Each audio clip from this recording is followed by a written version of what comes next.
Posted that video. I watched the rally for a couple minutes, but as soon as they start talking about, we need to get out there and do you can't even say the word on here. Your video would be taken down. But it starts with a V and it ends with an E. And it's got some letters in between, 2 letters, a T and an O. So if you, when it starts talking about that, it's like, fuck that. No, we're not going to be moving towards having leaders, I know his role is just a mascot, and it is, you can see like what's going on. I mean, when you have, stadium fulls of people, like you've got 45 miles of people trying to get to this place to be around. And it's not just to be around that person, it's to be about what they represent. And that's what I'm talking about. Like with me, I know I just represent feeling good in your own skin, and everybody wants that. So, and I can just, help people figure out how to find it. And it's all inside of us. And, and I've been in dark places, and I share about that. And, and I've gotten myself to a place where I feel healed and happy. I don't get triggered by all this stuff. I'm not trying to, get other people to make me feel good. I feel good in my own self. And if I don't feel good in my own self, I figure out why. I work on it for my own self. I, try and figure out, like, why would I be upset about this? What in me is bothered? Like, why do I care? So, he represents freedom in this movement, and he is the one who's bringing in the Jubilee and all this stuff. Like, it's going to be really good. Like, people who hate him right now, they're going to have a very different vision very soon. And that's one thing that I was talking about early on, because I was one of those people. I was a TDS person. And even when you get to that TDS person, because I was a liberal for 45 years, progressive, like I was going out and doing stuff, other people are sitting at home. I was going out and marching and stuff, I was trying to make change. I was like, we need change. And, I was out there on the roads trying to do it. And so, I also, the TDS thing is got varying degrees, it's a spectrum. Where I fell in that, compared to others, I mean, like right now, you see there's a lot of people still in that. So, I don't know. I feel like I was able to get out of it. I wasn't on, Jim Carrey level, say, he was on Twitter and he was just, bashing them and stuff, like hardcore, and getting a lot of attention. A lot of people just jump in there, let's tear him up, and I have my whole opinion about that. And I know it's a shared opinion. I'm not the only one who has this opinion, but I think there's no coincidence when the deep state plays their same games over and over and over, that after Jim Carrey went on to Jimmy Kimmel and started talking about exposing the Illuminati, calling certain names out, and then it's not too long after his girlfriend was suicided, and his on and off girlfriend, whatever, if they were back and forth kind of situation. A lot of us do that. So, if they weren't together at that exact moment, they'd been broke up and got back together before. So for her to be suicided, and then for him to be blamed because they were his drugs, she had to get them from him, and see how that's how they work. I mean, think about Marilyn Monroe, think about JFK. They do these certain things to keep us under control, so you don't go out and speak out. And I thought, at first on Twitter, I was one of those people who was definitely going, Trump would do something and I would go on there and I was, talk shit to him. I'd say all sorts of mean stuff on there, and it was always okay. It was like you could say whatever you wanted. I mean, you could threaten his life on Twitter. No big deal. Go down his thing and see what people are saying. It was like intense. It was hardcore. And this is while he was the leader of our country. So, you know, and you just, when it's like that, you just feel like you're part of the right side. You feel like, okay, yeah, he's the bad guy. Yeah, let's get him. You know, you get all, and then, you know, and to me, with the Jim Carrey thing, because he was so hardcore, and that he was trying to expose them, when he kept going so hardcore, when so much stuff was coming out, I was like, this has got to be a part of some plan or something, especially when the next guy came in and was just like, I mean, a cartoonist wet dream was happening. And it's like, all of a sudden you're going to leave and not say anything? I was like, that's weird. But, you know, to me, I just, I'm always looking for evidence. I could have been a good detective. I'm always just looking for evidence. I'm always just researching. And that is why when, you know, I was in the whole mode of being all part of the hatefulness towards Trump and everything. And then it got to be, in 2020, you know, there was a lot of other stuff I was doing, but because my daughter was getting married out of the country, so there was a lot going on. And I, you know, working from a hospital, I just wasn't concerned when they were talking about another flu. I mean, like I've heard, oh, we got the bird flu, we got this flu, we got, you know, there's always been these big scares of these things. The only one I was scared of too was Ebola. That's the one. And Ebola's bad. Because you just don't get to, you don't get a heal. I mean, that was all these are created, and everybody's going to find out about that. But all these are created, and that one's a pretty vicious one. Why they didn't, I mean, I think they've probably tried to bring it into us. You know, I don't know what all these people do, but they treat us like, you know, we're pockets of experiments. So whatever, we didn't get that one yet.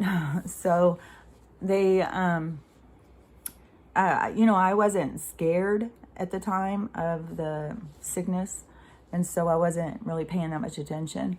And then we went out of the country and we came back, and people started getting sick from our trip. And there was people already, you know, wearing these in the airports and stuff. And so when we got back, it was like a couple weeks later, they closed everything down. They closed the schools down, and then everything in Washington State started closing. And we just became where we were supposed to stay at our houses, which I still do. But it's different here. I mean, you go to Seattle, it's not Seattle anymore. It's a homeless encampment kind of place. And, you know, like I've said, like there's crackheads on the street just smoking right on the streets, smoking out of crack pipes and stuff, you know, like it is like that Escape from New York situation almost, you know, like they've done that to the cities. They're really, you know, and this is the deep state, you know, this aristocratic, the blue bloods, the people who think they own us. And it goes all the way back. It goes like so far back. You start looking into it. It's crazy. So when that started happening, you know, when we were getting locked down, and then I was still going over and I was seeing one of my daughters, and she started telling me stuff. I was like, well, that's not true. That sounds scientific. That makes no sense. And she started arguing with me and telling me like, no, this is new and stuff. So that like really got me going. I was like, okay, that doesn't make any sense. There's not a new way that a virus is going to work like that. I mean, it has certain parameters. Like there's certain parameters for all these different things and how it works. It's like it doesn't change like that. And so I was like, okay, that doesn't make any sense. So that's when I started tuning in every day for the updates on the stuff. I was like, okay, what is the bullshit? Because, you know, I mean, if people are telling me this, is this what they're saying? Like, this doesn't make any sense. Like right away, I was like, okay, there's something going on here. So I started tuning in every day. And when I was tuning in is, you know, I started seeing this other side of him, and I started seeing like, oh my God, he's really funny. He says funny stuff, and man, he doesn't have a problem calling someone out right to their face. He's like the kind of guy like you want to have at a party with an ex-boyfriend, you know. He's like the guy who put that guy so in his place. Like he was like a master And before, when he used to do that kind of stuff, you know, the news would take him and they would say, you know, what a dick he was and stuff like that. And I was like, you know, I thought he just seemed like a big doofus. Like, you know, I just didn't, I saw it way different. Then when I started seeing him do it and seeing what, you know, the real conversations, I was like, oh my God, this guy is fucking cool as shit. And, so I was like, then when I started seeing the news was twisting things, and I would hear what he said, and then I would hear what the news said, and I'd have people repeat it. I'd say, no, that's not what he said. I was watching. No, people would argue. No, this is what he said. You know, I saw the snippet on the news, and this is what he said. And I'd be like, no, that's not what he said. That's edited. And they were like, nobody could wrap their heads around it. Nobody.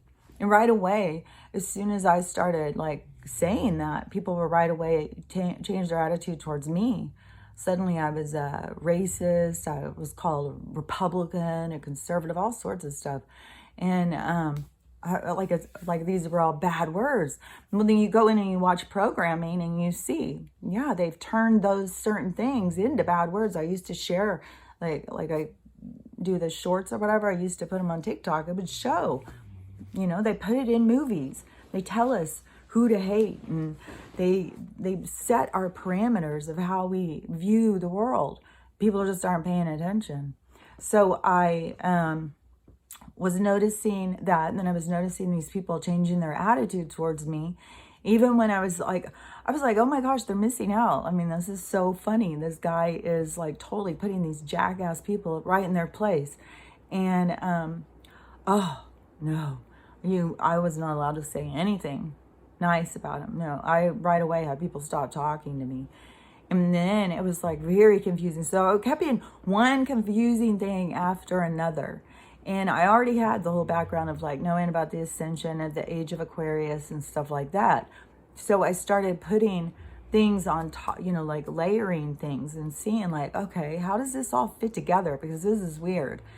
And then I started seeing how the reality was splitting, and how there were certain people, like if you listen to this news or this news, you were getting two totally different stories. There was no middle ground.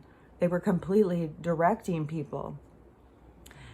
And it was propaganda, and it's all to keep us divided. So then you start seeing, oh, so they're a part of this. They're doing this on purpose. Like, how are they doing this? Then you start looking into it, and you start seeing who owns them. And then you start looking into it. I'm telling you, it just keeps going and going and going.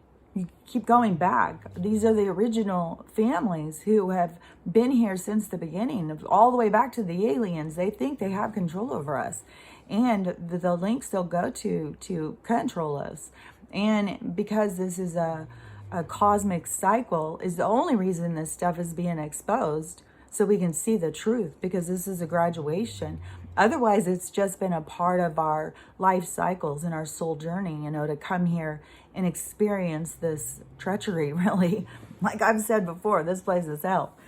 And, you know, it was all in the, you know, kind of, it just started showing me so much more, where I started understanding about consciousness in this trap, how they keep it trapped, how they are showing it.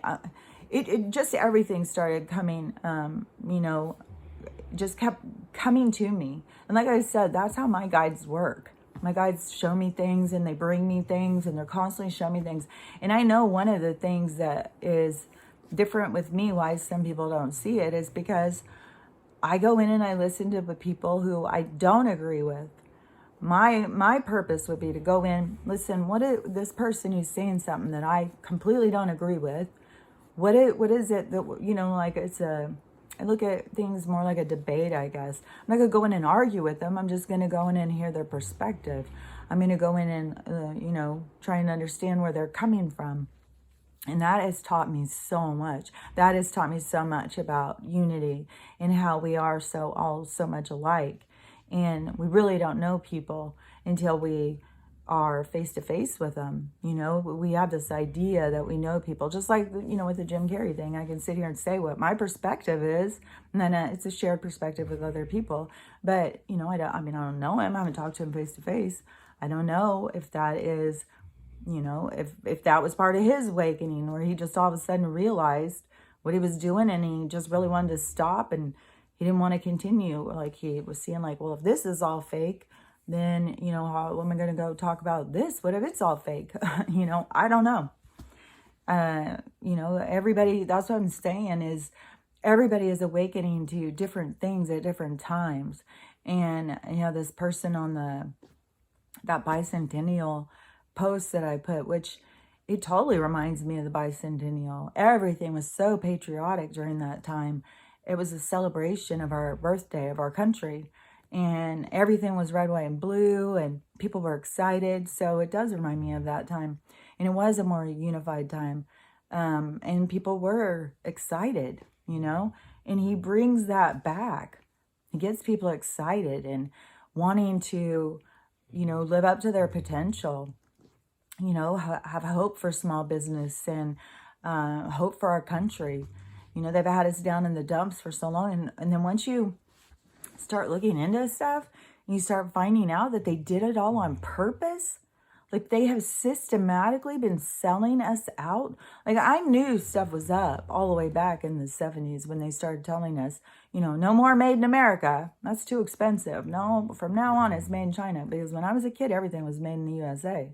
We didn't have this other thing. We didn't have clothes that you go and buy and they fall apart, you know, the first time you wear them. You know, that's a new kind of thing. That's what they wanted us to move towards. And then you start looking into how their agendas have worked and how they are moving it. Their whole thing is the complete enslavement of mankind. They want droids. They just want empty vehicles to just control and have fun with. We're like toys to them. You know, they enjoy watching the chaos. They enjoy watching us fight with each other. And they think it takes our vision off of them. And, you know, it's a sad state of affairs when people would rather argue with other people than to see the truth. But, you know, I mean, that's part of people's awakening. And, you know, everybody has their own things. So, you know, your soul shows you this stuff and, you know, you wake up and you've participated, you know, you've been a dick and stuff. And then you have to look at these parts of yourself. So you have to look at yourself deeper.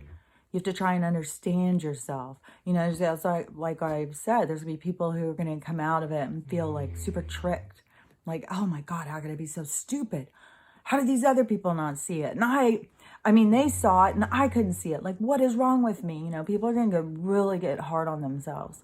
And, you know, and this is all part of your soul trying to wake up, to heal things. It's not just about waking up to this world. It's waking up so that you can heal, because this is a changing of an age. And like I've said, the new age isn't about all of this stuff. You got to release this. You got to release this old paradigm, these old structures. You got to let go of them. And then that's how you move into the new age. You don't carry, the new age isn't an extension of this age. It's a new age. So you have to let go. You got to heal. And that's why I talk about all the time. You can't hold on to things. You know, people want to hold on to things. They want to hold on to hate. They want to hold on to anger, hold on to resentment. I'll hold that grudge for the rest of my life. Days I will hold that grudge. Yeah. Who's it hurting? It's hurting you. And it's going to keep you from going through those gates that lead you into the new age. So it's all about your healing. It's all about recognition of self and moving us into a new age.